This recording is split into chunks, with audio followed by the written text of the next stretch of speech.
Thank you माता जी recording. काय काय येते?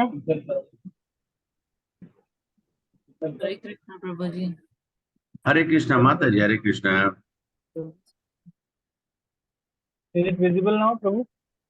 हाँ,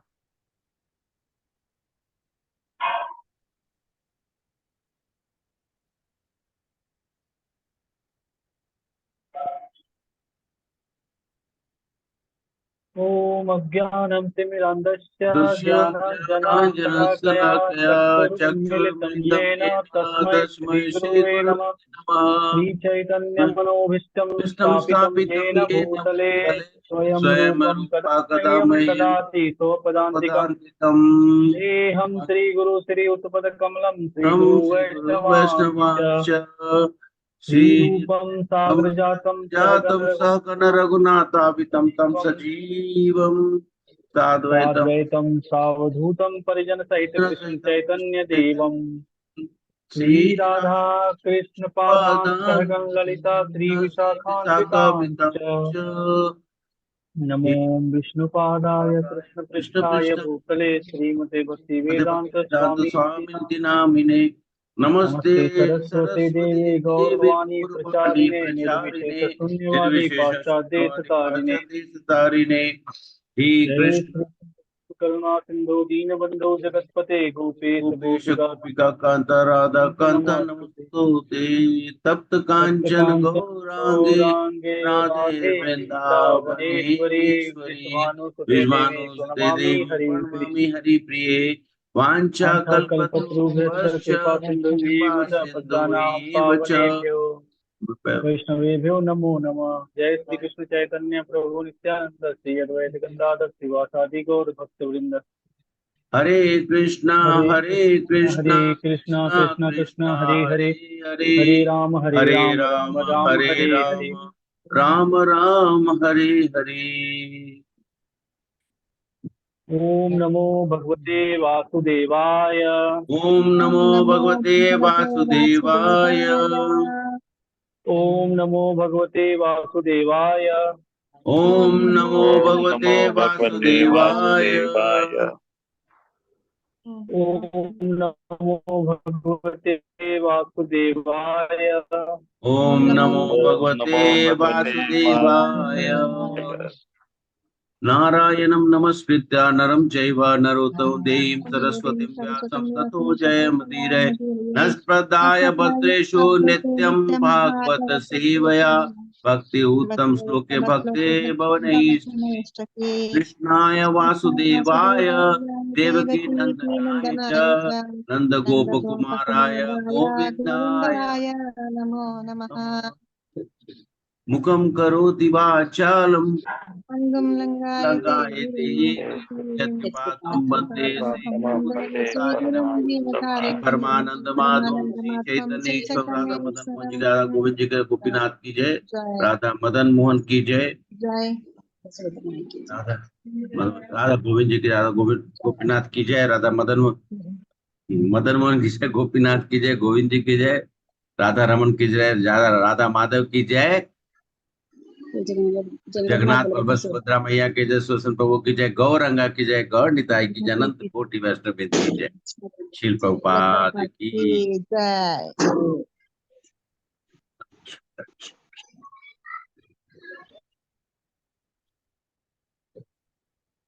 हरे कृष्णा। भय प्रभु कभी मेरे पास आ जा रहा है होस्ट राइट्स, मैं फिर आपको होस्ट बनाया, 2 बार हो चुका है।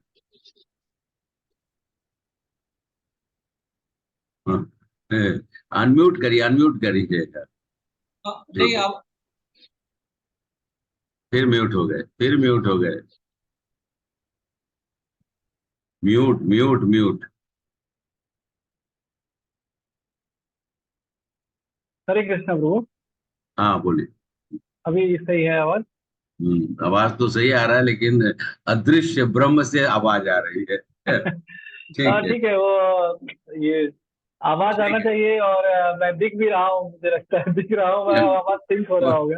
कोई बात नहीं। सॉरी, मेरे को माफ कीजिएगा। एक्चुअली पता नहीं, थोड़ा नेटवर्क का इशू है कुछ तो, मैं ये जो ब्रॉडबैंड है वो भी ठीक नहीं चल रहा है, जो वाईफाई है वो भी ठीक नहीं चल रहा है, और आज कल मोबाइल डाटा अच्छा चल रहा था, आज मोबाइल डाटा में थोड़ा सा दिक्कत चल रहा है। दिक्कत ये है कि दो को दो को हाईलाइट नहीं कर सकते, या तो वो आज को करे आपको करे। ठीक। नहीं तो हाईलाइट तो इसको कर देंगे ना, हाईलाइट तो चेहरे को कर देंगे, आवाज आप लोग तक पहुंच रहा है। ठीक है, ठीक है। तो कल से मैं शेयर कर लेती हूँ, कल और परसों तो मुझे भेज दीजिए उस दिन का ओके। स्लाइड्स। हाँ, कल हाँ मैं हाँ, शेयर ओके माता जी, मैं कल आपको भेज देता हूँ। इसका एक्चुअली मैं उससे एक्सप्लेन कर रहा था कि इसका वीडियो क्वालिटी अच्छा नहीं है, उतना अच्छा ये नहीं आता है। वो ठीक था, लेकिन पता नहीं कुछ चल नहीं रहा है, नहीं, जैसा आप भी है। कहते, मतलब आप माता जी, मतलब आप कहते तो मैं, मेरे पास तो है माता जी के पास शायद, तो वहाँ शेयर कर सकते थे ना, कोई हाँ, दिक्कत। शेयर तो मैं अभी कर दूंगा, पर ठीक है, अभी देखते हैं, नहीं चलेगा तो मैं, या तो मैं कर देता हूँ, अगर मैं कोशिश करता हूँ चलाने का, नहीं चला तो माता जी आप देखिएगा। मैं जस्ट अभी अभी कल इसको का मिनिमाइज करके एक सेकंड। कल का रिकॉर्डिंग ना?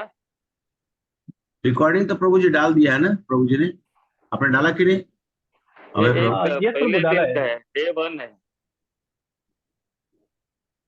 ग्रुप में डाले हैं, ग्रुप में डाले हैं प्रभु जी। मैंने डे हाँ 1 यस देखा है। हाँ, डे 1 आपने देखा होगा, कल का भी है प्रभु जी उसमें, उसमें बस डे 2 नहीं है, क्योंकि डे 2 जो है वो मिस कर गए थे हम लोग। ठीक है, ठीक है।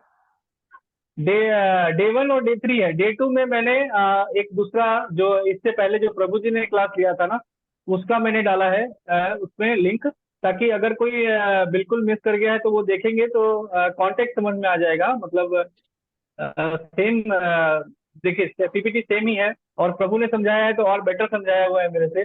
तो और अगर कुछ डाउट होगा तो आप वो देख सकते हैं, इसलिए मैंने वो डाला जी हुआ है। जी जी, ठीक ठीक। है।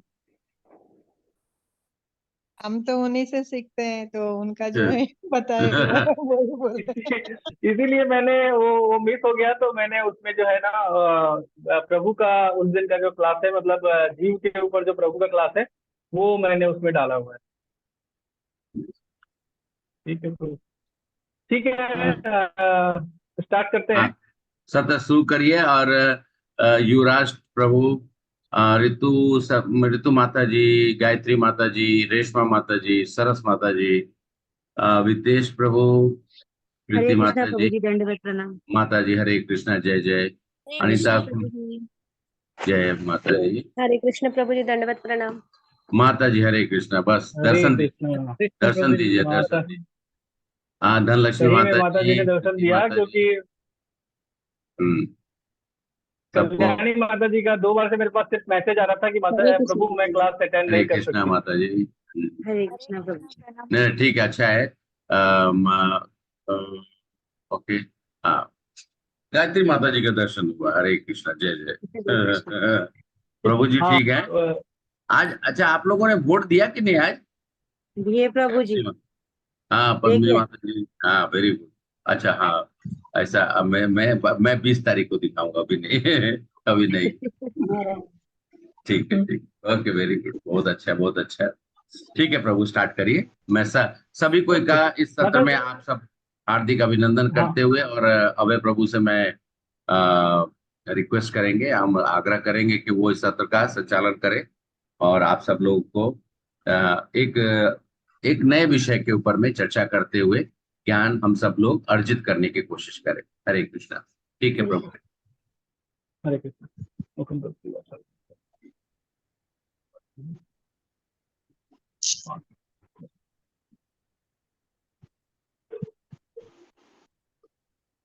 तो सर्वप्रथम मैं अपने सभी गुरुजनों के चरण वंदना करना चाहता हूँ, विशेषकर हमारे जो श्रेष्ठ यहाँ पे उपस्थित है, और हमारे साथ, मेरे साथ विशेष मेरे सर पे हाथ बना हुआ है प्रभु हिज ग्रेस रघुनाथ कोईदास प्रभु, माता जी हरग्रेस पद्मिनी हरिप्रिया माता जी। अ, आप अब आपके ब्लेसिंग्स और आपके आशीर्वाद से मैं ये कर रहा हूँ, तो आप कृपया मुझे परमिशन दीजिए आगे करने का। ठीक है। और बाकी आप लोग सबका बहुत बहुत धन्यवाद, जो आप लोग कृष्ण प्रभु जी, दंडवत प्रणाम। अपने इतने व्यस्त, हरे कृष्ण माता जी, दंडवत प्रणाम। अपने इतने व्यस्त समय में आप लोग ये समय निकाल रहे हैं, ये बहुत बड़ी बात है।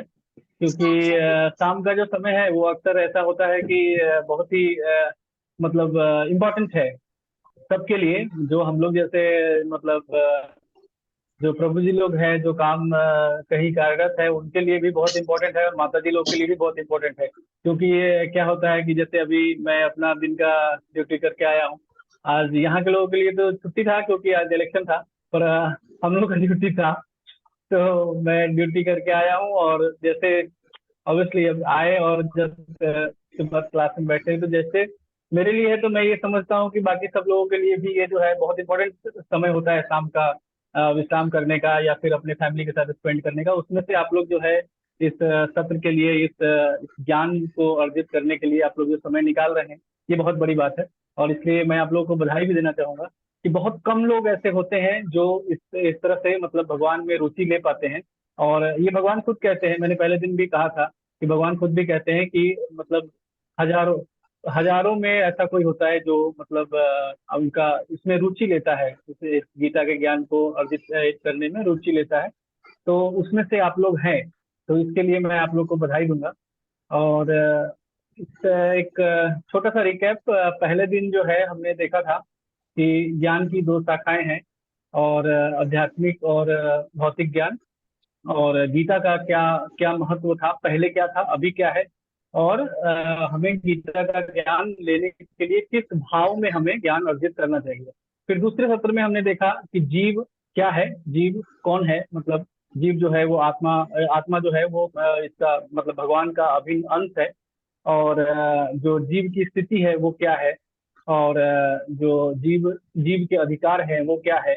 और जो जीव जीव जो है वो शाश्वत है, कभी मतलब उसका जीव का कुछ नहीं होता, जो जो भी होता है, जो हमें मतलब जो चेंजेस देखने को मिलते हैं वो शरीर का होता है।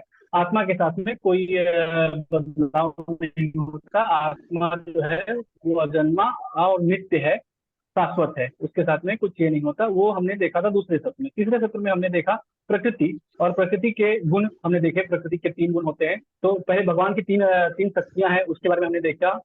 ये अपना मतलब भौतिक शक्ति और आध्यात्मिक शक्ति और तटस्थ शक्ति, ये तीनों शक्तियों का और तीनों का विवरण हमने देखा कि तीनों शक्तियां जो है उसमें क्या क्या है। जैसे जो भौतिक शक्ति है उसके अंदर में मतलब 3 गुण होते हैं, उसके बारे में हमने देखा। और जो मतलब काल काल के बारे में हमने देखा। आज हम देखेंगे मनुष्य जीवन का विशेषाधिकार क्या है। मनुष्य जीवन, जो हमें मनुष्य जीवन मिला है, इसका हमें मतलब प्रिविलेज ऑफ ह्यूमन लाइफ क्या है, प्रिविलेज ऑफ ह्यूमन लाइफ।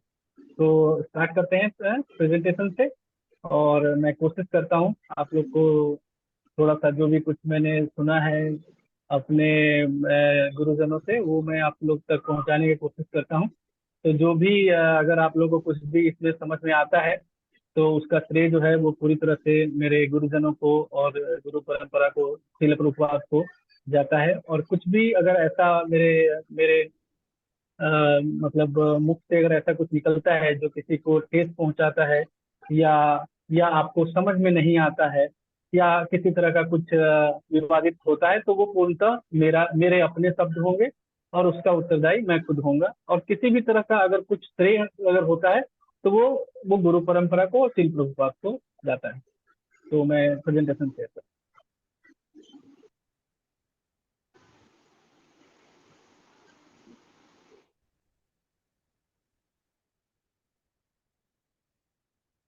तो ये है आज का प्रेजेंटेशन सत्र, मानव जीवन का विशेष अधिकार।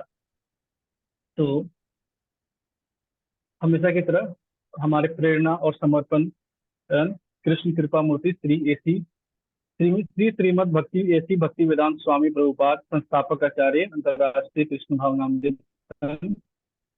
तो जो भी हम ये करने जा रहे हैं, ये पूरी तरह से इसका प्रेरणा और समर्पण जो है वो प्रभुपाद जी को समर्पित है। जय प्रभुपाद। तो फर्स्ट स्लाइड में कंटेंट हम देखते हैं, क्या क्या आज हम देखने वाले हैं। तो आइए क्रम से चलते हैं। 4 कार्यकलाप जो मनुष्य और पशु में सामान्य है। 4 ऐसे कार्यकलाप हम देखेंगे जो मनुष्य और पशु में समान है। उसके बाद में देखेंगे हम अंतर क्या है इन पशु और मनुष्य में, अंतर क्या है वो हम देखेंगे।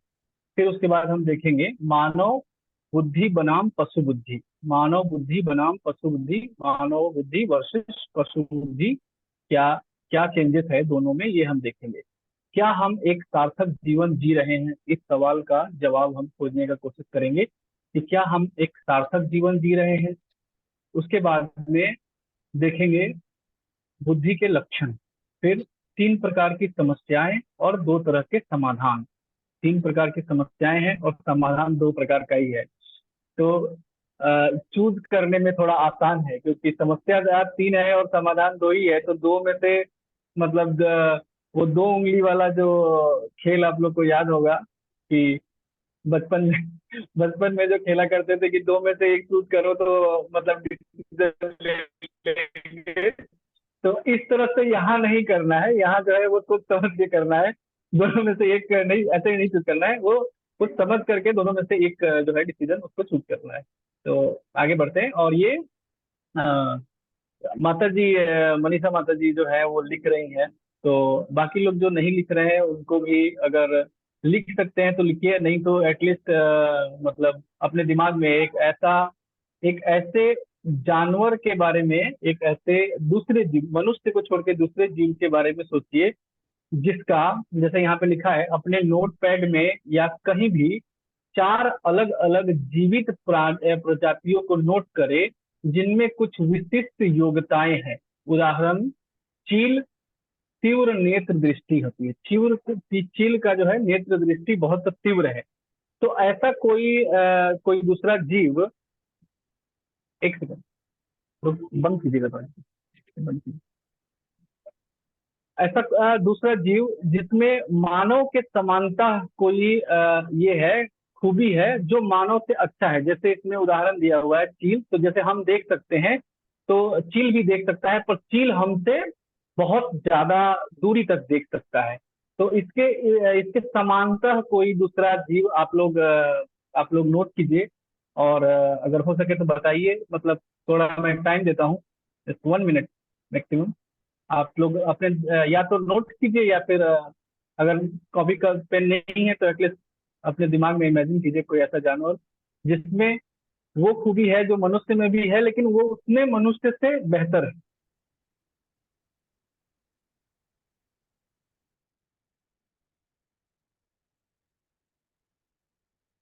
अगर आपने सोच लिया है तो आप बता सकते हैं, 1 मिनट वेट करने की जरूरत नहीं।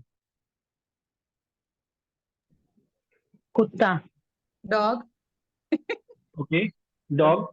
डॉग वफादारी के लिए। की सूंघने की शक्ति बहुत तेज होती है। वो ईमानदार भी होता है इंसानों से। वफादारी के लिए। यस माता जी, वफादारी के लिए भी आपने कहा, पर वफादारी जो है वो स्वभाव है, मैं मतलब एबिलिटी की बात कर रहा था। तो ठीक है, दोनों बातें आपकी सही है। और कोई आंसर?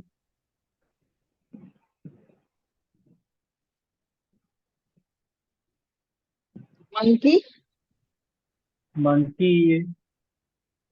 मंकी में ऐसा, मतलब जी आप मंकी की खूबी आप मतलब ऐसे तो बहुत सारी खूबियां है उसमें, पर आप किस खूबी पे?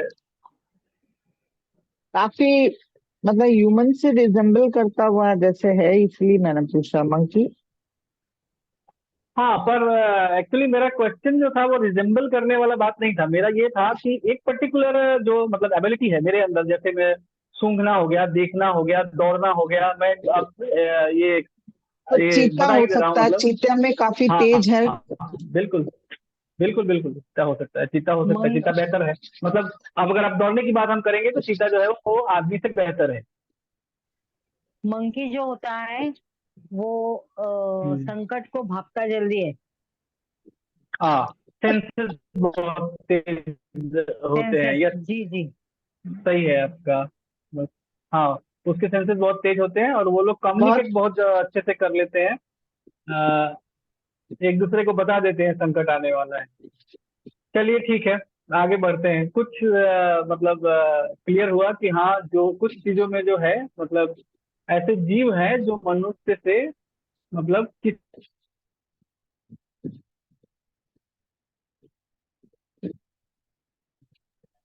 चींटी, एंट। 4 गतिविधियां सोचे जो हाँ नहीं, मनुष्य। हरे कृष्णा प्रभु, चींटी बोल रहे हैं सुरेंद्र प्रभु। क्या खासियत है प्रभु जी सूंघने की? चींटियां जो उनको जरूरी है सामान, वो सामान का उपयोग बाद में लाने के लिए वो रख के रखती है, अच्छी तरीके से रखती है। दूसरी बात, उनमें एकता अच्छी फोन रहती करके मेरे को फोन नहीं कर। ठीक, ठीक है है और प्रभु। एकता अच्छी होती है। हाँ, एकता होती है चींटियों में। ठीक है, ये सही है ना प्रभु, ये बात तो। हाँ ठीक है, आप कंटिन्यू करिए। हाँ, तो 4 गतिविधियां ऐसे सोचिए जो मनुष्य और जानवरों में समान होती। हाथी प्रभु। नहीं नहीं, 4 एक्टिविटीज, गतिविधियां ऐसी जो आदमी भी करता है और जानवर भी करता है। आहार, निद्रा, भय, मैथुन।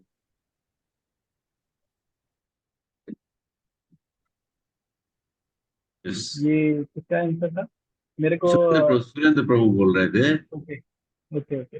आहार यस प्रभु, यस खाते प्रभु, हैं यस सब यस। लोग। निद्रा, निद्रा भी लेते हैं सभी प्रजातियां। भय, हाँ हाँ, सबको भय होता है। और मैथुन, यस हाँ, प्रजनन की क्षमता सब में है। यस प्रभु, यस यस, आप बिल्कुल सही कह रहे हैं। आंसर भी यही है, ये है आंसर। मनुष्य और जानवरों में 4 समान गतिविधियां हैं।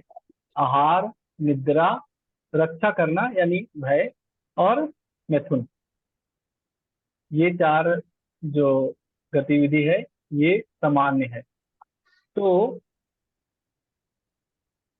अंतर क्या है? क्या अंतर है, क्या है जो हमें मनुष्यों को जानवरों से अलग बनाता है? देखिए, हम जो जो गतिविधि है, जो मनुष्य जैसे हम सिर्फ उस सेम चीज को थोड़ा सा सोफिस्टिकेटेड वे में करते हैं। जैसे खाना, जानवर को खाने के लिए कोई मतलब कोई प्लेट और थाली की जरूरत नहीं होती, उस पर कुछ स्प्रिंकल करना जरूरी नहीं होता है। ठीक है, वो जैसे जो जो भी मिल जाएगा। अब अगर जैसे अभी एग्जांपल दिया माता जी ने बंदर का, तो बंदर को खाने के लिए कुछ भी हम हाँ, अभी हम बंदरों से बड़ा बड़ा परेशान है। हमारे यहाँ पे क्या है कि बहुत सारे बंदर हैं, और वो इंडस्ट्री के अंदर घुस जाते हैं, इस इंडस्ट्री के अंदर। और क्या कहते हैं वो लोग, खाना जो लेबर लोग जो ले जाके खाना रखते हैं ना, मतलब लंच बॉक्स रख देते हैं सब एक जगह। अब वो लंच बॉक्स को देख करके तो बैठता नहीं है, तो वो आते हैं सब और उठा करके कहाँ ले जाते हैं पता ही नहीं। आदमी जब खाने जाता है तो हर रोज ऐसा सुनने के आता है कि 2-3 आदमी किसी का जो है वो लंच ले गया, बंदर ले गया।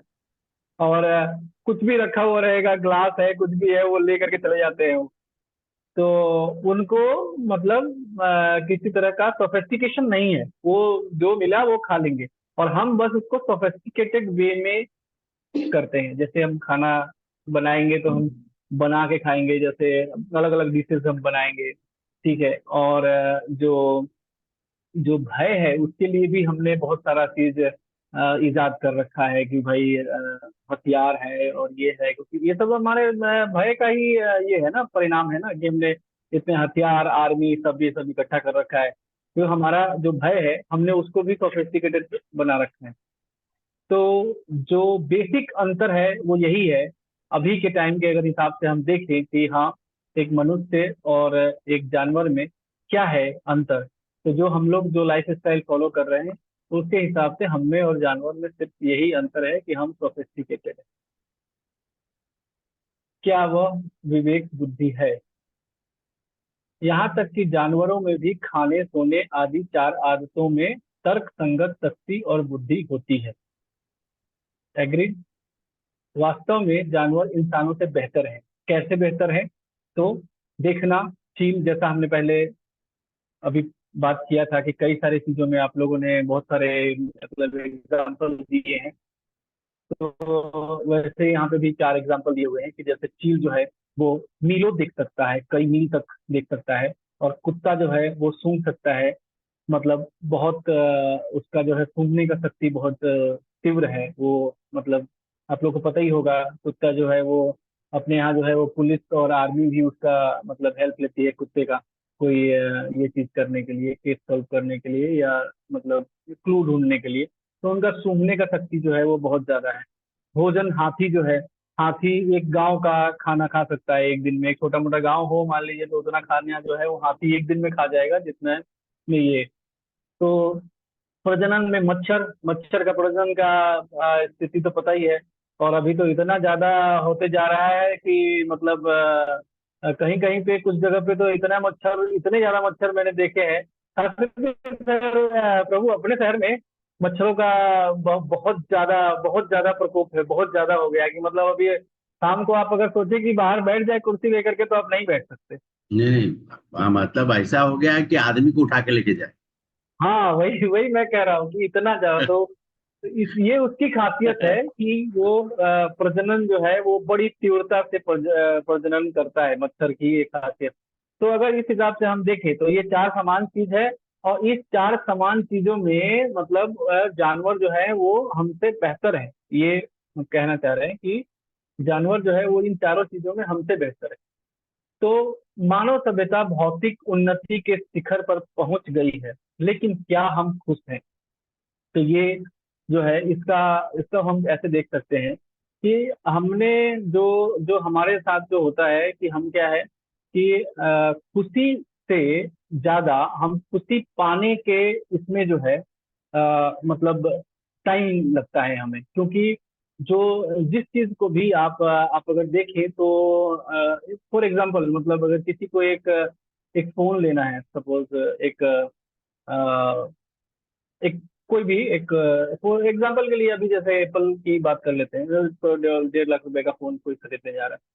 तो अगर उसकी ठीक है, अगर वो उसके कैपेसिटी में है तो एक अलग बात है, पर मैंने बहुत लोगों को ऐसा देखा कि वो उसको खरीद लेते हैं इस पे, ईएमआई पे।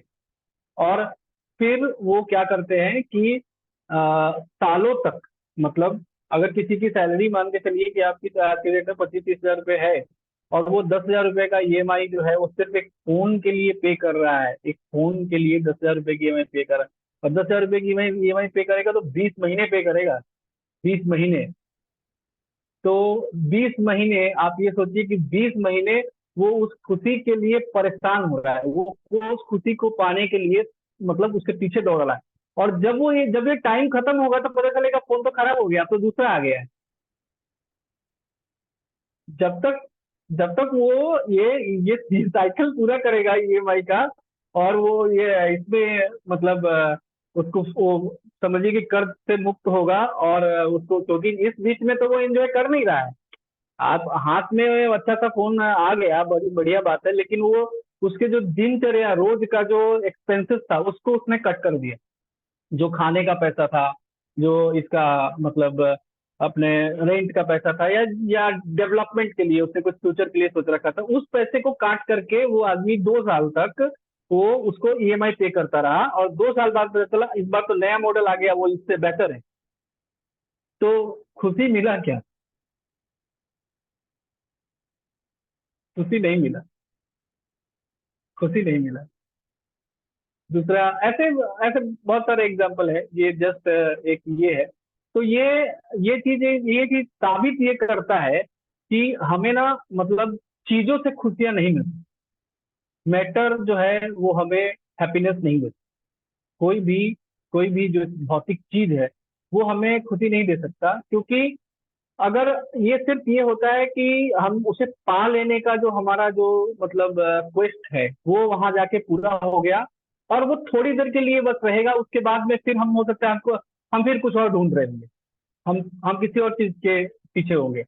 मतलब यहाँ तक अभी तक हम दौड़ रहे थे कि चलो ठीक है, जैसे घर घर की बात कर लीजिए, गाड़ी की बात कर लीजिए, गाड़ी के विकास के साथ भी सेम है। आदमी जो है वो मेहनत कर रहा है कि मेरे को ना ये वाला मॉडल लेना है, नया अभी इस साल नया आया है। और जब जब वो पैसा इकट्ठा करके वो ले लेता है, तो कितने दिन, 6 महीने, 6 महीने से ज्यादा नहीं, 6 महीने बाद में फिर जो है वो कंपनी दूसरा कोई मॉडल लॉन्च कर देती है।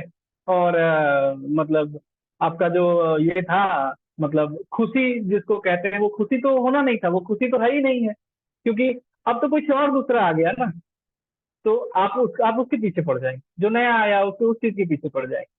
तो ये चीज मतलब प्रूव हो जाता है कि आपको कोई भी जो भौतिक वस्तु है वो आपको परमानेंट हैप्पीनेस नहीं देती। वो सिर्फ कुछ क्षण के लिए आपको खुश रख सकता है, या यूं कहें कि आपके दुख को कम कर सकता है। आप भूल जाएंगे कि आप टेंशन में हैं। जैसे मैंने फोन वाला एग्जांपल दिया, सेम चीज पे आते हैं, सेम चीज पे। तो फोन लिया, सपोज मैंने ही लिया, ठीक है, मैंने ईएमआई पे फोन खरीद लिया, और मैं फोन लेकर के मैं हंस रहा हूँ। तो एक्चुअल में मैं ये भूल गया हूँ कि इसका ईएमआई मेरे को 2 साल देना है। तो वहाँ हैप्पीनेस नहीं है, वो जो है मैं भूल गया, मैं जो मेरा दुख है ना मैं उसको भूल गया हूँ। तो इसके लिए मैं सोच रहा हूँ कि मैं खुश हो रहा हूँ, पर असल में तो मैं खुश हूँ नहीं, क्योंकि बिहाइंड द सीन मैंने अपने ऊपर जो है वो एक कर्ज ले लिया हुआ है। कैसे खुश हो सकते, ठीक है।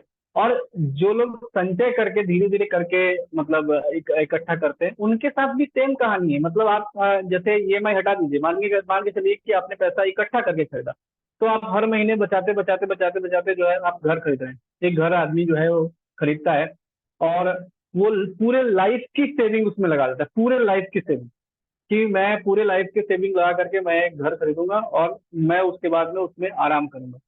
क्या ऐसा हो पाता है कि वो आदमी उसके बाद में वो सुख भोग पाता है? सुख मिल जाता है? सुख नहीं मिलता। सिर्फ हम तकलीफ के एब्सेंस को सुख मान लेते कि यहाँ पे ये दिक्कत नहीं हो रही, तो हम खुश। खुश हम है नहीं, हम सिर्फ अपने आप को समझा देते हैं कि यहाँ पे जो है ये दिक्कत नहीं हो रही। मैंने नया घर खरीदा है, वहां पे पता है, वहां मतलब जो है वहां से बालकनी से समुद्र दिखता है। समुंदर देख के क्या होगा, आपके दिमाग में इतना टेंशन भरा पड़ा है, समुंदर से शांति कहाँ से आए? पहले अगर आप पीसफुली कहीं पे भी बैठे हैं, आप आपका घर का मतलब टेरेस बालकनी कहीं पे भी हो, और आप एकदम पीसफुली वहां पे अगर बैठे हैं, और आप एक बहुत सारा स्ट्रेस लेकर के, बहुत सारा जो है वो कलेश लेकर के, और आप समुद्र किनारे बैठे हो, आप पहाड़ों में जाके बैठे हो, शांति किसमें, किस वाले ऑप्शन में शांति? अपना मन शांत रहा तो पीस मन शांत रहा तो आप जहां होंगे वहीं आपके लिए जो है आनंद है। और और तो ये कुल मिला के ये बात जो है स्थापित ये करता है कि कोई भी भौतिक वस्तु जिसके लिए हम परिश्रम करते हैं वो हमें परमानेंट हैप्पीनेस नहीं देती। आगे वही बात है, क्या हम एक अर्थपूर्ण जीवन जी रहे हैं? क्या जो जैसा मैंने अभी कहा उसी तरीके से वही सेम चीज यहाँ पे ये हो रहा है, हम असंतुष्ट है, क्योंकि हमारा जो मतलब ये है क्वेस्ट फॉर हैप्पीनेस है वो बहुत बड़ा है। हम बहुत सारे चीजों को इकट्ठा करना चाहते हैं कि हम ये भी संतोष नहीं है हमारे अंदर। हम चाहते हैं कि हमारे पास जो है मतलब ये संसाधन इकट्ठा कर रहे हैं, हम संसाधन इकट्ठा करने के चक्कर में हम असंतुष्ट हैं, चिंता से भरे हुए हैं।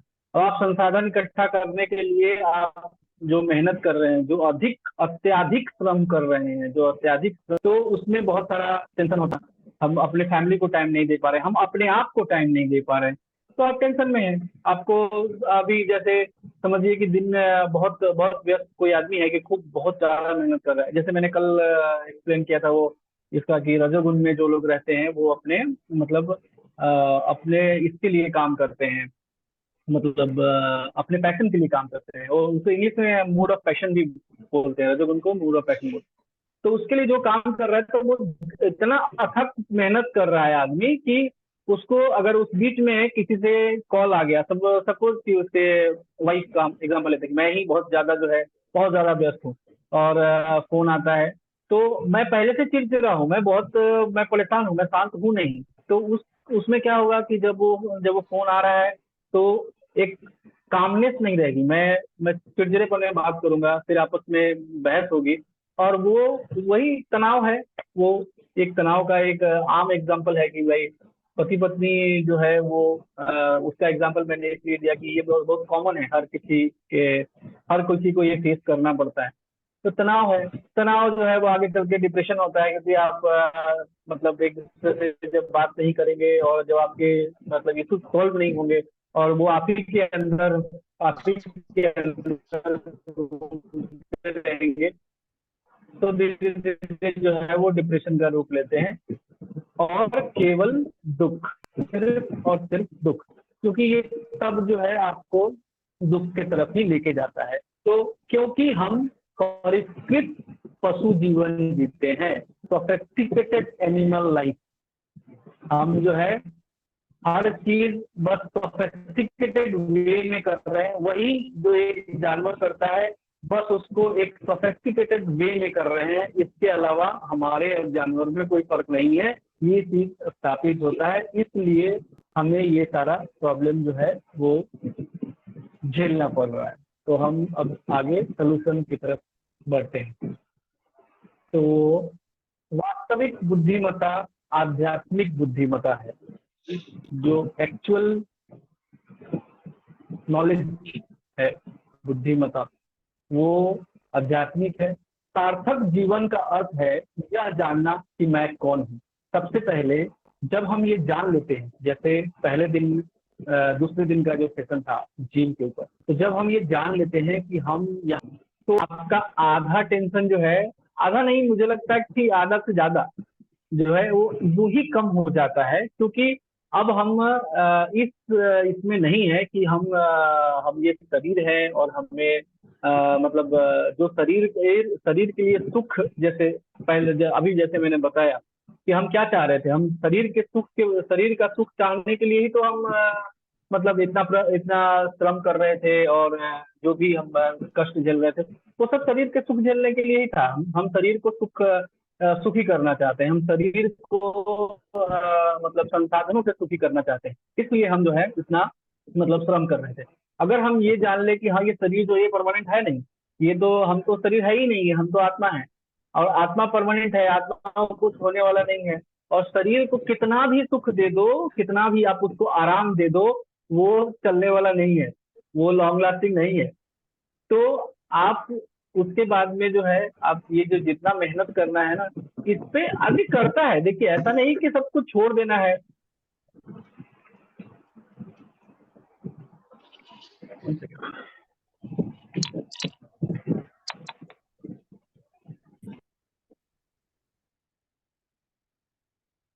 आदमी उसके बाद में भी मेहनत तो करेगा, मेहनत करना है और रहना है यहाँ पे। जो जो कर्म है हमारा वो हमें करना है और हमें अच्छे से मतलब उस कर्म को और अच्छे से करना है। ऐसा नहीं कि नहीं करना है कुछ, पर ये लोड लेके नहीं करेंगे उसके बाद में कि हाँ ये नहीं हुआ तो क्या हो जाएगा। क्योंकि अभी जो हम करते हैं वो हम इस भावना से करते हैं कि जैसे मतलब अगर ये बिजनेस नहीं चला तो क्या हो जाएगा, पता नहीं क्या हो जाएगा, ठीक है। और इसमें होता ये है कि जब हम इस तरह की भावना रखते हैं कि हाँ ये नहीं चला तो क्या हो जाएगा, या अगर अगर मेरे को नौकरी से निकाल दिया जाएगा तो क्या हो जाएगा, तो हम काम करने के अलावा अपना जो दिमाग है वो इस चीज में इन्वेस्ट करने लगते हैं, अगर ये नहीं हुआ तो क्या होगा। क्योंकि हमने बहुत सारा लोड ले रखा है, हमने बहुत सारा टेंशन पाल रखा है, हमने मेरे बहुत सारा ये है, समझिए कि बहुत सारा ईएमआई है, और ये है कि भविष्य की इतनी चिंता हो रही है आपको कि और इतनी चिंता हो रही है कि आप जो है वर्तमान पे फोकस्ड ही नहीं, वर्तमान पे फोकस नहीं है, क्योंकि वही वर्तमान में क्या हो रहा है इस चीज पे आपका ध्यान नहीं है। आप क्या सोच रहे हैं, बार बार दिन भर जो है आपके दिमाग में ये चलते जा रहा है कि अगर ये नहीं हुआ तो क्या होगा। तो वो तो नहीं होगा, वो तो बाद में होगा, लेकिन जो अभी आपको करना था वो आप कर नहीं रहे। मैं खुद की बात ही अगर कर लूँ कि अगर मैं काम कर रहा हूँ और जैसे नौकरी कर रहा हूँ, तो अगर मैं ये सोचता रहूँ कि आज अगर ये टारगेट पूरा नहीं हुआ, आज जो जो टाइम लिमिट दिया है उसमें नहीं हुआ, तो क्या होगा? दो में से एक चीज होगा, या तो मैं काम को और ज्यादा डिले हो जाएगा, या तो कोई एक्सीडेंट हो जाएगा। क्योंकि जो जो ये काम होता है, मतलब जो जिस इंडस्ट्री में मैं हूँ, कंस्ट्रक्शन इरेक्शन खास करके, तो उसमें क्या है कि बहुत सारा सावधानी रखना पड़ता है। अगर मैं जल्दी करूंगा, बहुत जल्दी जल्दी करूंगा, तो वो क्या है कि हो सकता है कुछ देर स्किप हो जाए, कुछ सेफ्टी मेजर्स स्किप हो जाए कि हाँ ये इस पे ध्यान ही नहीं गया हमारा। तो ये हमारे कष्ट का कारण हो, ये और ये होता है, ये है। तो जैसे जब हम ये जानने की कोशिश करते हैं कि मैं हूँ कौन, और इसको हम जान लेते हैं, तो हम जो भविष्य की चिंताएं हैं वो हमारे पास कम हो जाती है। ऐसा नहीं है कि उसके बाद में आप एकदम सब कुछ छोड़ दें कि चलो आपको कोई बात ही नहीं है, अब बाबा बन जाते, तो ऐसा ऐसा भी नहीं है। और ऐसा ना तो भगवत गीता ऐसा सिखाती है, ना तो भगवत गीता ऐसा ऐसा सिखाती है कि हाँ ऐसा है। कर्म तो करना ही है, कर्म तो आपको, मतलब आप कर्म से आप ये नहीं कर सकते कि आपको कर्म छोड़ देंगे आप, ऐसा नहीं हो सकता। पर हाँ, आप तो बेटर हो जाएंगे, आप उसमें जो है, आप उस चिंता को छोड़ करके अपने काम पे फोकस कर पाए। दूसरा जो ये है, ईश्वर कौन है? ईश्वर कौन है जानना हमें बहुत जरूरी है, क्योंकि ईश्वर अगर हम, मतलब जैसा वो पहले दिन मैंने एग्जांपल दिया था कि हाँ एक अगर कोई प्रोडक्ट हम खरीदते हैं, तो हमें पता होना चाहिए कि ये किसने बनाया है और ये चलाना कैसे है। तो ये जीवन जो हमें मिला है, इसका इसका भी हमें पता होना चाहिए कि हमारा मैन्युफैक्चरर कौन है, हमारा मैन्युफैक्चरर कौन है, और जिसका जिसको जिसका हम जिसको अपना भोक्ता, हम मतलब आदमी अक्सर, यार आप यही सोचते हैं, ये आगे के मतलब सेशन में इससे भी चर्चा होगा, तो कि आप जो जिसको अपना, मतलब जिस जो जो भी आपके आसपास से घर है, बिजनेस है, आप जिसको जिसका ऑनर अपने आप को समझते हैं, तो वो सब चीजें है किसकी? जब हम ईश्वर पे बात करेंगे तो हम इस पे बात करेंगे, तो लोगों से कुछ बस हो जाता है।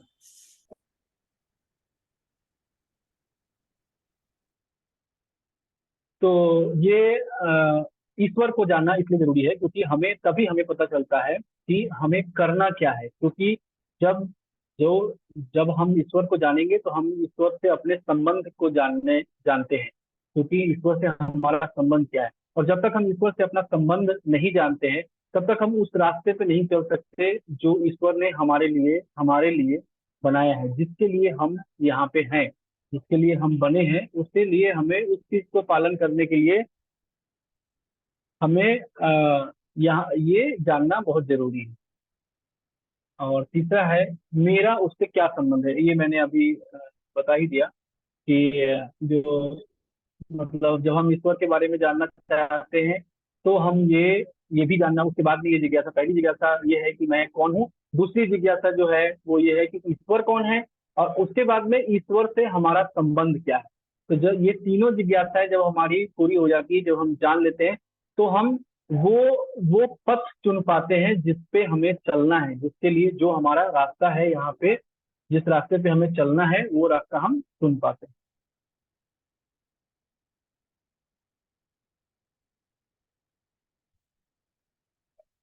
प्रमुख अंतर जानवरों में और मनुष्य में।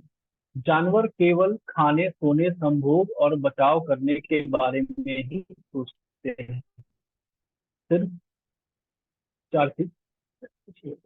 जीवन और मनुष्य के बारे में जिज्ञासा कर सकता है। मनुष्य का ये जो, जैसे ये है विशेषाधिकार है, जो ये सेशन का नाम है, वो मनुष्य जीवन का विशेषाधिकार है। तो मनुष्य जीवन का विशेषाधिकार यही है कि मनुष्य जो है जीवन और मृत्यु के बारे में जिज्ञासा कर सकता है। हमारा जन्म क्यों हुआ, हम यहाँ पे अगर हम ये कष्ट भोग रहे हैं तो हम क्यों भोग रहे हैं, क्या कारण है, हमारे इस कष्ट भोगने का क्या कारण है, हमें इस कष्ट से छुटकारा कैसे मिलेगा, ठीक है। और कष्ट जो है वो, मतलब ये मेरे साथ ही क्यों हो रहा है या उसके साथ में क्यों नहीं हो रहा है, इन सब चीजों के बारे में, मेरा जन्म क्यों हुआ, और मृत्यु इतने समय बाद ही क्यों हो जाती है? किसी के कोई बहुत लंबे टाइम तक जीता है, कोई बहुत जल्दी ये जो है अपनी दुनिया छोड़ के चला जाता है। तो ये कैसे होता है? ये जिज्ञासा आगे के स्लाइड्स में है, अतः तो ब्रह्म जिज्ञासा। तो ये जिज्ञासा करना ही मनुष्य को पशु से अलग बनाता है, कि मनुष्य जो है इस चीज पे मतलब ध्यान दे सकता है कि वो कौन है। और ये जो इस चीज की जो जिज्ञासा है, ये जिज्ञासा करना ही मनुष्य को अलग बनाता है, क्योंकि ये जिज्ञासा ही शुरुआत होती है ज्ञान प्राप्त करने का। जब आपके अंदर जिज्ञासा होगी, जैसे एग्जाम्पल के लिए कोई स्किल हम सीखते हैं, तो हम क्या है कि हम कहीं किसी को देखते हैं। सपोज माता जी लोग ये हैं सामने, तो आपने जैसे सपोज कुछ क्राफ्ट देखा किसी के घर पे, कुछ क्राफ्ट लगा हुआ है जो बहुत यूनिक है, बहुत अलग है। तो आपके अंदर ये जिज्ञासा होती है कि ये किसने बनाया, कैसे बनाया। फिर आप उससे पूछते हैं कि आपने कैसे बनाया, कहाँ सीखा, क्या सीखा।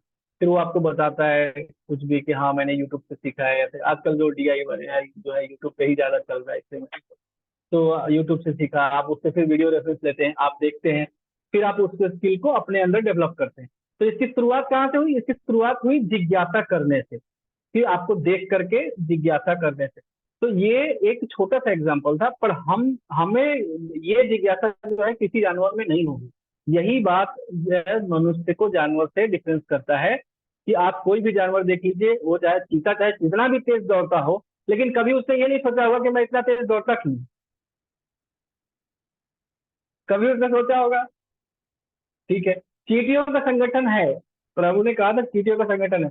आप चींटी का लाइन तोड़ दो, ऐसा करना नहीं चाहिए, करना नहीं चाहिए ऐसा। आप लाइन तोड़ दो, वो भटक जाएगा। वो किसी से पूछने जाता है क्या कि भाई ऐसा क्यों हो गया, हमारा संगठन टूट क्यों गया? नहीं पूछता। कोई जिज्ञासा करने की उसमें ये नहीं है। वो भोग योनिया, उसमें सिर्फ जो जो जीव उसमें जाता है, वो सिर्फ अपने उतने उस कर्म को, उस पर्टिकुलर कर्म को वहां पे भोग करके वापस से फिर दूसरे योनि में जाने के लिए आता है। तो ये आशा करता हूँ आप लोग को समझ में आ गया होगा जिज्ञासा जो है वो क्या है और कैसे डिफरेंस होता है। मानव जीवन की विशेषता है कि मनुष्य अपने तर्क शक्ति का विकास कर सकता है, यह पूछने के लिए कि मैं पीड़ित क्यों हूँ, मैं पीड़ित क्यों हूँ, इस जीवन के बाद मैं कहाँ जाऊंगा, ये जीवन के बाद मैं कहाँ जाऊंगा, मुझे रोग क्यों होता है, मुझे अस्थाई सुख कैसे मिलेगा। अथतो ब्रह्म जिज्ञासा, ये मैंने पहले कहा, अथतो ब्रह्म जिज्ञासा, ये जो है माता जी एक्सप्लेन करेंगे ये कहाँ से है। आप ज्यादा बेटर, आज कुछ आप बोलिए। आप बोल दीजिए प्रभु जी, आप बोलिए। नहीं नहीं, आप प्लीज प्लीज एक्सप्लेन कीजिए ये कहाँ से, अथतो ब्रह्म जिज्ञासा।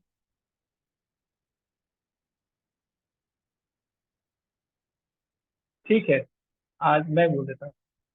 ये जो है वेदांत सूत्र की शुरुआत होती है इससे, जो यहाँ से ही ये पहला लाइन है, यहाँ से शुरू होता है कि ये ब्रह्म जिज्ञासा है, और उसके बाद में यहाँ से आगे जो है वो ये बुद्धिमत्ता का संकेत, जो जन्म, मृत्यु, वृद्धावस्था और रोग को वास्तविक समस्या के रूप में देख सकता है, वह ज्ञान में स्थित है।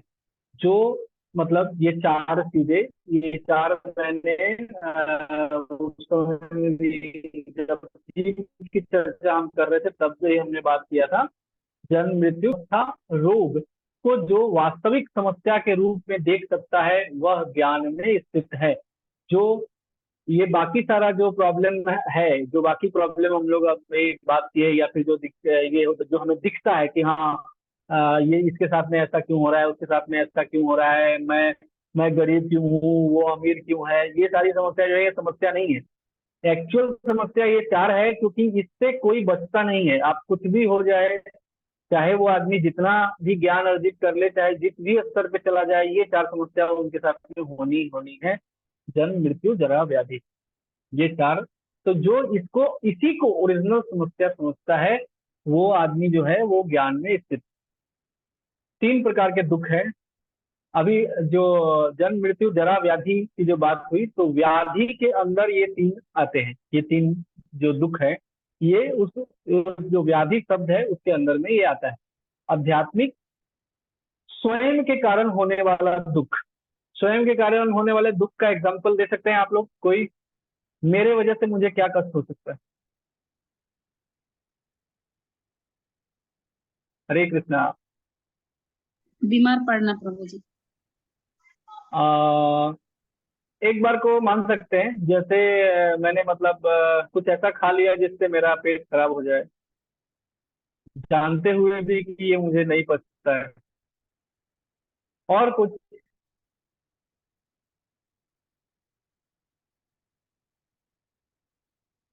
हरे कृष्णा, बताइए, कुछ बताइए, तभी लगेगा मुझे कि आप लोग सुन रहे हैं, वरना पता नहीं, मुझे लग रहा है मैं शायद ऐसा ही बोल रहा हूँ कुछ। कुछ फाइनेंशियल प्रॉब्लम होना। हाँ, फाइनेंशियल प्रॉब्लम होना। एक्चुअल में माता जी, आध्यात्मिक स्वयं से होने वाला दुख जो है ना, वो मानसिक दुख। जैसे मैं ये सोचूं कि किसी के पास, मेरे पड़ोसी के पास मुझसे अच्छी गाड़ी है और मैं उससे टेंशन में आ जाऊं। मेरे दूसरे के भाई सुख के से पास, दुखी होना। हाँ, मतलब आप कह सकते हैं, पर ये मेरा अपना कारण है, ये मैं अपने वजह से ही तो दुखी हो रहा हूँ ना। उसने तो मुझे कुछ किया नहीं है ना एक्चुअली। ये जो मैं, अगर मैं ऐसा कुछ कर रहा हूँ तो मैं सिर्फ अपने से, या फिर मैं जैसा मैंने पहले कहा था कि मैं ना कल की चिंता करता हूँ बहुत ज्यादा, बहुत ज्यादा। मैं अभी आज रात को टेंशन ले लेता हूँ कि पता नहीं कल बॉस क्या बोलेगा, कल मीटिंग है, पता नहीं क्या होने वाला है, क्या होने वाला है। मैं रात को सुबह बीमार पड़ जाऊँ, सुबह मेरा सर दर्द हो रहा है। इसमें इसमें इसका जो है, इसका उत्तरदायी कोई है? किसी को इसका ब्लेम कर सकते हैं? इसका ब्लेम किसी को नहीं कर सकते, क्योंकि हमारा बॉस क्या बोलेगा वो तो पता नहीं कल बोलेगा। मैं टेंशन तो मैं खुद ले रहा था ना, मैं रात को तो टेंशन मैं खुद ही ले रहा था। तो इस टाइप का जो दुख है, इसको बोलते हैं आध्यात्मिक दुख, जो हम खुद अपने लिए जनरेट करते हैं, कि कोई और नहीं करता है, हम अपने लिए खुद ही करते हैं। और दूसरा जो है वो है अधिदैविक।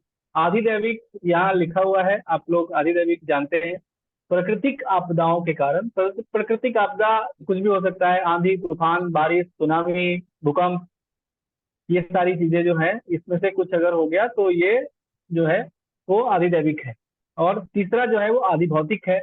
और आदि भौतिक जो है वो अन्य जीवों के कारण होता है। जैसे कोई किसी को मच्छर काट लिया, मलेरिया हो गया, या किसी को और भी बहुत सारी चीजें हैं, मतलब किसी दूसरे आदमी ने कुछ आपको कहा जिससे आप परेशान हो गए और आपने आपने उस बात को ज्यादा टेंशन में ले लिया। तो इस तरह का, ये वो मनुष्य भी हो सकता है, कोई जानवर भी हो सकता है, कीट पतंगा भी हो सकता है, कोई भी हो सकता है जिसके द्वारा आपको किसी तरह का कष्ट पहुंचे, तो उस कष्ट को जो है वो वर्गीकृत किया जाता है अधिभौतिक कष्ट में।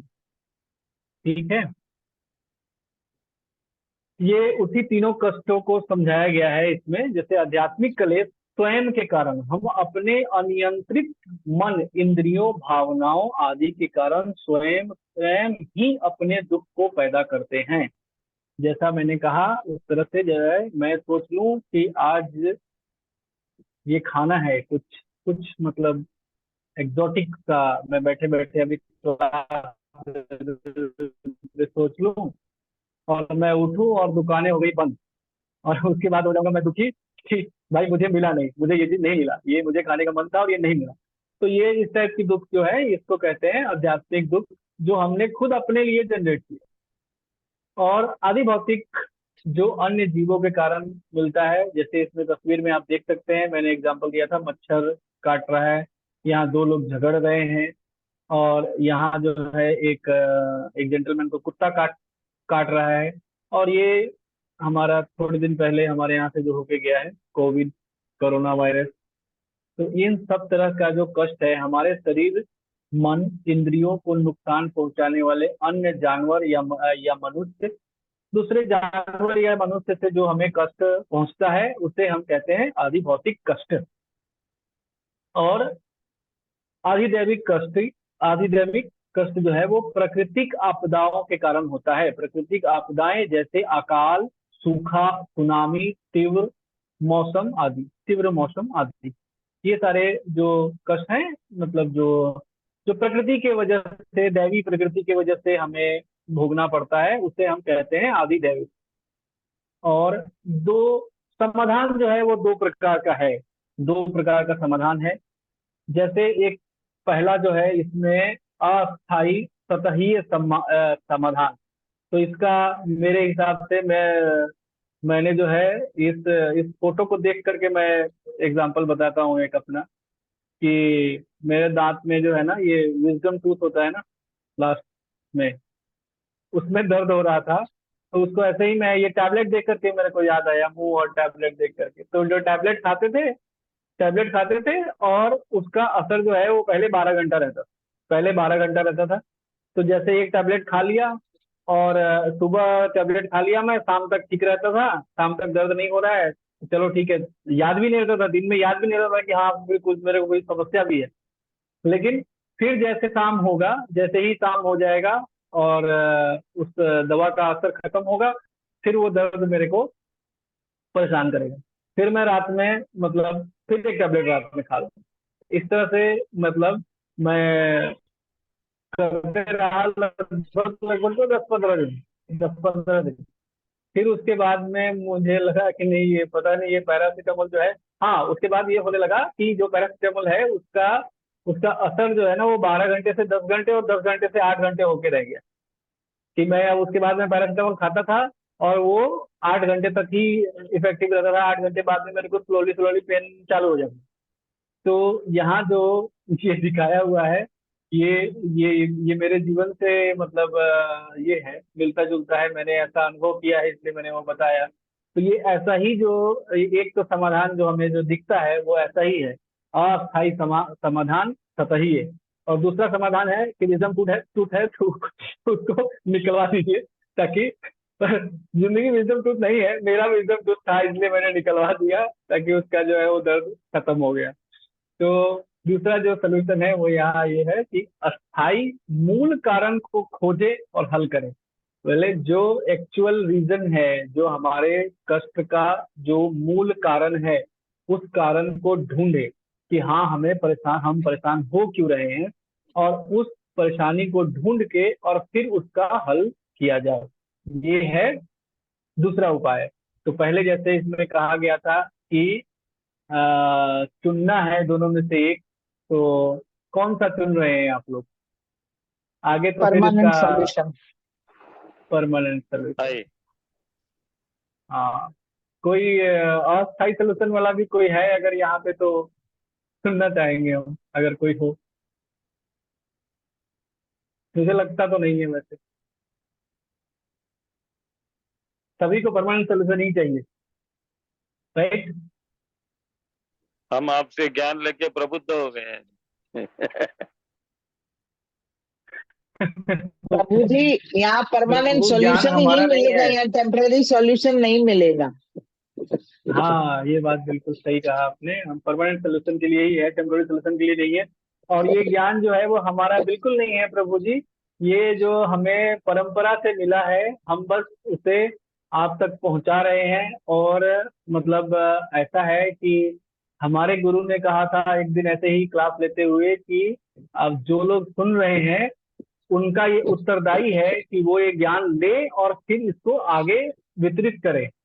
तो आप लोगों को मैं ये जी कह रहा हूँ कि आप लोगों का भी ये मतलब ये है, मतलब रिस्पॉन्सिबिलिटी है कि आप लोग जो ये ज्ञान ले रहे हैं, वो और अच्छे से और बढ़िया से, मेरे से और अच्छे से आप इसको भगवत गीता को पढ़ें अच्छे से, और इसको दूसरे लोगों तक पहुंचाएं, ताकि लोग जो है, जो कष्ट लोग झेल रहे हैं, उस कष्ट से उन्हें मतलब राहत मिल सके।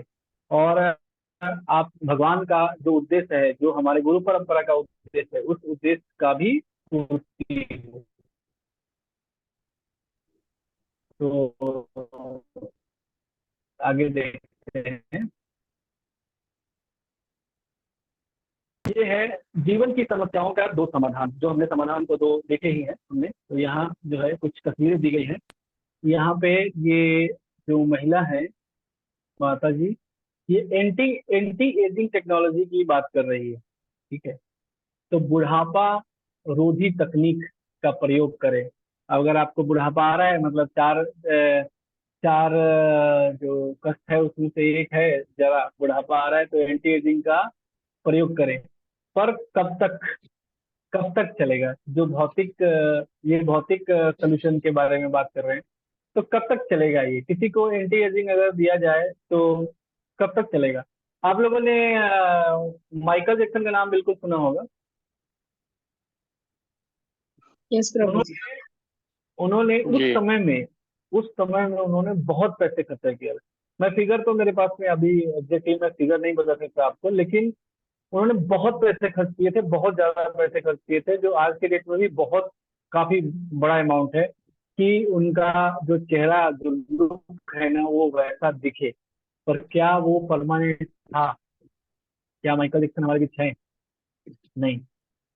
वो उन्हीं उन्हीं चीजों के वजह से कम उम्र में ही गुजर गए। वो जितना, अगर एक जनरल एक सात्विक जीवन शैली अगर वो गुजारते तो उससे काफी हद तक हो सकता था। मतलब ऐसा नहीं कह रहा हूँ कि हाँ उनकी आयु नहीं रही होगी तो कैसे रह सकते थे, लेकिन एक आम तौर पे एक बात करें कि अगर आयु थी और वो सिर्फ वो ये प्रयोगों की वजह से वो चले गए, तो ऐसा नहीं होता अगर मतलब इतना सारा प्रयोग नहीं किया गया होता उसको। ठीक है। दूसरा है सुनामी। हमारे पास सुनामी का सेंसर है, तो क्या सुनामी का सेंसर हमें बचा सकता है? एक बार को शायद कुछ अलर्ट जाने कर बच सकते जाए, हैं। सिर्फ अलर्ट कर सकता है, सुनामी से हमें बचा नहीं सकता है। एक बार को सिर्फ कुछ कुछ लोगों को वहां से भाग जाने में मदद कर सकता है कि आप वहां से भाग जाइए। जितना आप, अगर ऐसा कहा जाए कि उससे सब कुछ बच जाएगा, तो वो भी नहीं है। और ना ही सुनामी को हम रोक सकते हैं, सुनामी को हम रोक नहीं सकते। हम सिर्फ उससे आगाह हो सकते हैं कि हाँ सुनामी आने वाला है। रोग हमारे पास पता लगाने और इलाज के लिए नवीनतम तकनीक है। तो नवीनतम तकनीक का अभी एक मतलब ताजा एग्जाम्पल है, आप लोग को पता है, कोविड वैक्सीन। कोविड वैक्सीन लेने की जी। वजह से लोगों की मौत हो रही है, और कंपनी ने एक्सेप्ट किया कि हाँ ऐसा हो रहा है। बहुत रेयर है बट हो रहा है। मतलब ऐसा नहीं है कि हाँ सभी लोगों को कुछ हो जाएगा या अधिकतर लोगों को हो जाएगा, बहुत कम है पर हो रहा है। तो ये हमारा तकनीक है, ये हमारा तकनीक है जो हमें रोग से बचा रहा है या रोग से मार रहा है। ये जो बनाने वाले उनको भी खुद वो लोग कंफ्यूज है। एक टाइम पे उन्होंने सारा टेस्ट एंड ट्रायल करके बोला ना कि हाँ ये सही है, ये पूरी तरह से जो है वो सेफ है, लोग इसको ले सकते हैं। लेकिन अभी वही कंपनी ये मान रही है कि हाँ हो रहा है, रेयरली हो रहा है पर हो रहा है। तो ये हमारा जो, मतलब जो हमने मानव निर्मित जो सोल्यूशन है वो ऐसा ही है, ऐसे ही सोल्यूशन हम बना रहे हैं। और उसके बाद जो है वो ये कि मैं उदास हूँ, तो अवसाद रोधी चिंता रोधी गोलियां लीजिए। तो चिंता रोधी गोलियां लीजिए और आप उदास नहीं रहिए, उसके बाद आप पागल खाने में चले जाइए। Get permanent permanent settle to the asylum.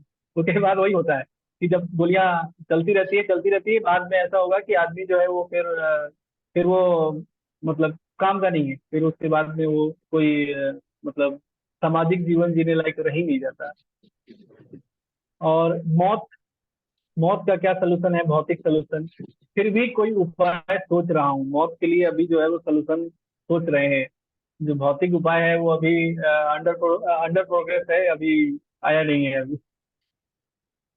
तो हम देखते हैं आध्यात्मिक सोल्यूशन। आध्यात्मिक सोल्यूशन जो है वो ये है, मुझे कष्ट भुगतने के लिए क्यों बनाया गया, इस बात का हमें जिज्ञासा करना है कि मुझे ये कष्ट भोगने के लिए क्यों बनाया गया, क्यों ऐसा ऐसा भगवान ने किया क्यों? क्योंकि हम तो ऐसा पढ़ते हैं कि भगवान जो है वो मतलब सबके हितैषी है। जैसा मैंने पहले दिन वाले इसमें कहा था कि भगवान जो है वो सुहृदयम है, सबके लिए सबके हितैषी है।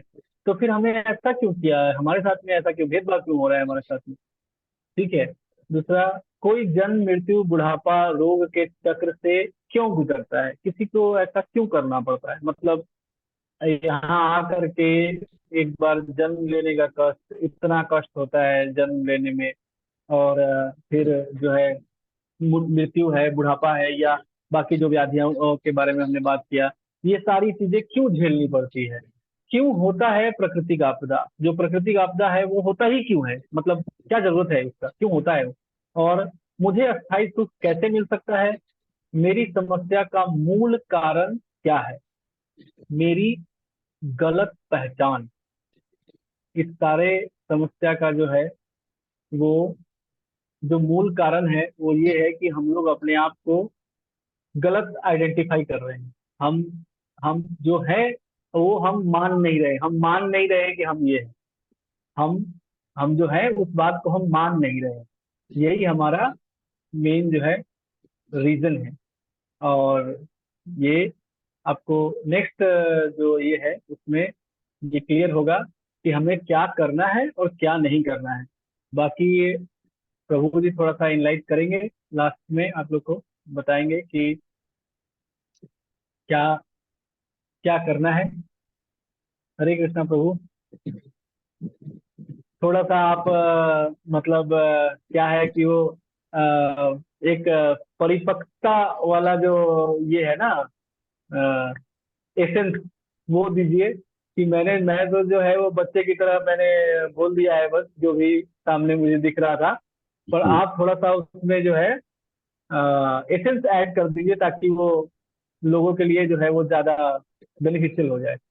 हाँ, नया हरे कृष्ण। समय ऑलरेडी हो गया है। लेकिन आज के विषय के ऊपर मैं भी कुछ कुछ लिख रहा था। जो आप बोल रहे थे कि हमारे सब लोग बैठे हुए थे, हमारा जीवन का कोई मकसद है क्या? अभी तक तो हम सब लोग खाते पीते सोते जागते, निकल मेरा गया माइक समय। ऑन है, माइक ऑन है। हरे कृष्णा। तो इतने दिनों में कभी हमने सोचा कि हम क्यों आए थे? मेरा जन्म क्यों हुआ? मेरा इसी घर में जन्म क्यों हुआ था? मैं मतलब मर्द के रूप में या औरत के रूप में, क्या हमारा जन्म होने का कोई कारण था? क्यों हुआ था? किस कारण से, कहाँ से हम आए थे? कभी हम सब लोगों ने सोचा कि हम कहाँ से आए थे? हर चीज कहीं ना कहीं से तो आता है। जैसे धरती से सृजन होता है एक बीज का, तो आम का पेड़ बनता है, या फिर जो भी तरह का फल हो, या फिर गेहूं हो, चावल हो, दाल हो, दलहन हो, कुछ भी। तो हमारे जीवन का क्या मकसद, ये बहुत जरूरी है। ये सार्थक प्रश्न है, और इसका आप सब लोग को ढूंढना चाहिए। हम किसी न किसी मकसद से यहाँ आए हैं। हमारा निश्चित है कि कोई ना कोई कारण था कि हम यहाँ प्रकट, ऐसे ही तो नहीं आ गए। और आज के समय पे आप लोग बैठकर ये सुन रहे हैं, इसका भी कोई मकसद आप लोगों को शायद कुछ समय तक नहीं मालूम था कि आप लोग इसको हम लोग के बीच में रहकर, और आप लोग अपनी अनुपस्थिति हमें कृतार्थ कर रहे हैं। मतलब हम सब लोग को कृपा हो रही है आप लोग को, लेकिन ये समय का जो सदुपयोग हम लोग कर रहे हैं, किसी न किसी कारण से तो हुआ था। और दूसरा चीज है कि इन सब चीजों के बारे में जब हम ग्रहण करते हैं तो हम लोग सार्थकता को समझ पाते हैं, है ना? आप लोग इतना समय से बैठे, एक घंटा सवा घंटा होने जा रहा है, सब लोग बैठे हुए हैं, कोई तो सार्थकता है, मतलब कुछ इंपॉर्टेंस है।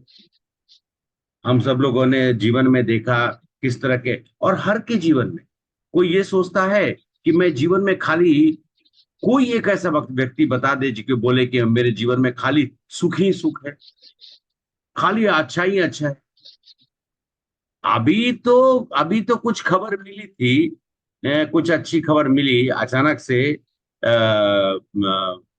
खबर मिला कि हाँ कुछ तो हुआ अच्छा, दूसरे सेकंड में कुछ ऐसी खबर आ जाएगी फोन पे, अरे अरे वहां पे ऐसा हो गया, बस 2 सेकंड के अंदर में रफू चक्कर, सब खत्म, कहानी खत्म। तो क्या है, क्या क्यों ऐसा होता है? क्यों मनुष्य हमेशा खुश नहीं रहता है? हमारे बीच में हम सभी लोग यहाँ बैठे हुए हैं। अगर मुझसे कहा जाए तो आज के समय में मैं जब से इस कृष्ण भावना भावित आंदोलन, मतलब कृष्णा कॉन्शियसनेस, भगवान श्री कृष्ण को जानने की कोशिश कर रहा हूँ, तब से मन खुश है। होता है हम सब लोग भी मनुष्य, आप लोग के जैसे ही हम सब लोग यहाँ पर है। लेकिन एक चीज है कि क्या, जैसे कि कल प्रभु बोल रहे थे कि पद्मिनी माता जी तबीयत ठीक नहीं है, फिर भी वो आकर उपस्थित हुई। क्या हम लोग को क्यों ऐसा लगता है? अच्छा ये बताइए कि अगर तबीयत खराब हो तो मैं यहाँ पे क्यों बैठूंगा? कहीं ना कहीं किसी आनंद को हम लोग महसूस करते हैं, और वो आनंद को महसूस करने का एक सबसे बड़ा कारण है कि आप अपने आप को पहचान रहे हैं, आप अपने आप का आत्म साक्षात्कार हो रहा है, आप अपने आप को जानने की कोशिश करें। अभी तक तो जाना ही नहीं, अभी तक तो पूनम माता जी को बता दिया कि पूनम आपका नाम है so and so, so and so. अरे यहाँ पे आप हैं, मान ले जाए माता जी अब शादीशुदा है, बच्चे हैं, जो भी है। लेकिन असल में तो मैं क्या थी? बचपन में आपका जन्म हुआ तो उस समय में आपका नाम था क्या? नहीं था ना। आपको मालूम भी नहीं था कि ये मेरे माता पिता हैं, हमारे भाई बहन है, सभी सब कैसे कैसे हो गया, हमारे साथ में आकर जुड़ गए। तो ये, और अच्छा ये एक और चीज है कि ये जो जुड़ाव है, ये भले हम हो सकता है कि हमारी इस सांकेतिक तौर पे हम लोग एक दूसरे को बराबर देख नहीं सकते हैं, लेकिन ये जुड़ाव रहेगा। क्यों? कारण ये है कि हम लोग आत्मा से जुड़े। शारीरिक जुड़ाव जो है ना, वो कुछ समय के लिए होता है, लेकिन जो आत्मा से जो जुड़ाव होती है वो हमेशा रहता है।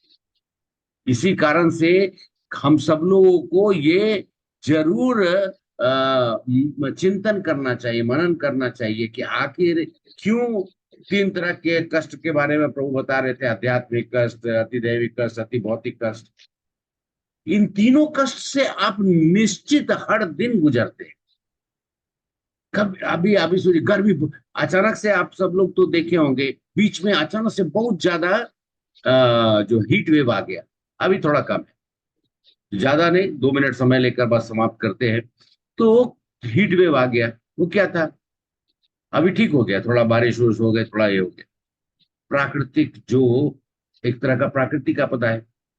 अभी अभी आपने सुना होगा, शायद अगर ना भी सुना हो तो, अभी हाल फिलहाल में कुछ दिन, लास्ट कुछ दिनों में सौर्य मंडल मतलब सोलर सिस्टम में सौर्य किरणें जो निकली हैं वो बहुत ज्यादा आई। और उसका क्या कारण, उसे क्या क्षति पहुंचेगा, हम तो समझ सकते हैं कहीं ना कहीं पे इन सब चीजों का कोई प्राकृतिक कारण होता है, उससे हमें कष्ट होता है। दूसरा चीज है कि दूसरों की वजह से, अब मच्छर काट लिया, डेंगू हो गया, मच्छर काट लिया, मलेरिया हो गया, कुत्ता काट लिया, अब रेबीज नहीं हुआ तो इंजेक्शन ठीक है, राबीपुर कितना कष्ट होता है। सांप तक कुछ ना कुछ है, सांप काट लिया, मालूम चला कि एंटीवेनम नहीं लिए तो जय श्री राम। ऐसा तरह का तो कष्ट ही कष्ट है, कहाँ पे रहे आदमी।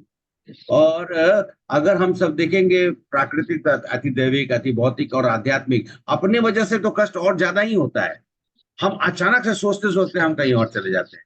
बैठे थे भारत में, पहुंच गए अमेरिका। क्यों? क्योंकि हमारा मन ही वहां चला गया, हम भटक गए। तो आज के सत्र में आप सब लोगों ने जरूर समाधान ढूंढने की कोशिश कर रहे होंगे। क्या समाधान? तो टेम्पोररी नहीं, परमानेंट।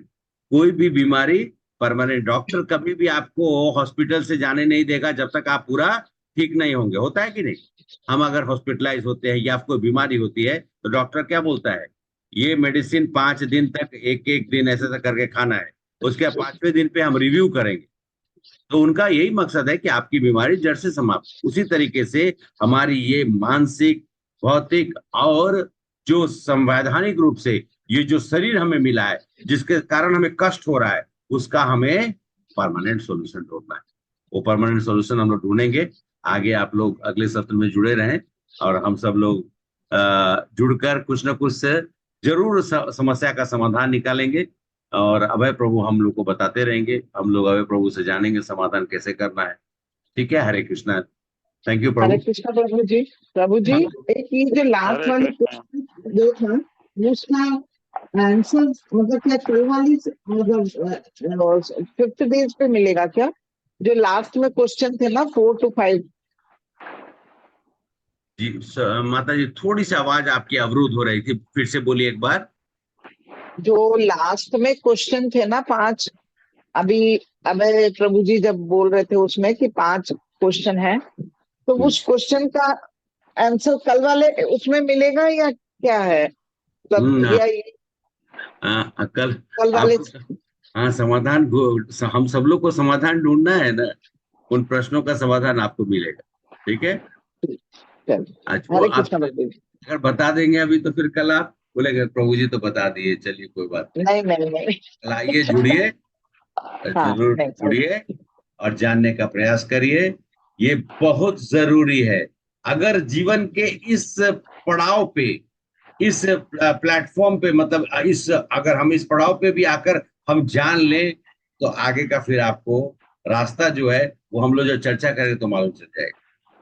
क्लियर हो जाएगा, सही है। ठीक है एकदम प्रभु जी, क्लियर है। हरे नहीं कृष्ण फिर प्रभु तो फिर तो हम लोग फिर हरे कृष्णा, फिर तो जब जैसे ही मालूम चलेगा आपने सोचा होगा अरे मैं पूरा जीवन मेरा ऐसा गया।